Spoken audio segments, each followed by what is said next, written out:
আমরা স্মার্টফোনে যে ইউটিউব ইউজ করি, যে সার্চ করে ইউটিউব ইউজ করি, সেই ইউটিউবে সার্চ করা ডেটাগুলো আমাদের হিস্ট্রিতে সেভ হয়ে থাকে। এতে করে আমাদের অসুবিধে কী হয়, কেউ যদি আমাদের ইউটিউবটা দেখে তাহলে আমাদের ডেটাগুলো, হিস্ট্রিগুলো তারা পেয়ে যায় যে আমরা কি সার্চ করেছিলাম। ইউটিউবের ডেটা হিস্ট্রি সেভ হয়ে থাকলে আমাদের অনেক সমস্যা হয়, অন্য কারোর হাতে এটা চলে যায় যে কী করে, মানে আমরা ইউটিউবটা কিভাবে ইউজ করেছি, কি সার্চ করেছি। তা আজকে এইটাকে বন্ধ করব কি করে, ইউটিউবের হিস্ট্রিগুলো, আমরা সার্চ করা হিস্ট্রিগুলো বন্ধ করব কি করে, চলুন দেখিয়ে দিই। তবে কি আমাদের ইউটিউব ওপেন করতে হবে,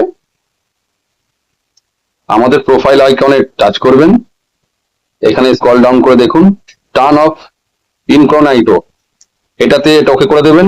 এখানে আপনি যাই সার্চ করুন, যাই ভিডিও দেখুন, আপনার ডেটা হিস্ট্রি এখানে কালেক্ট হবে না।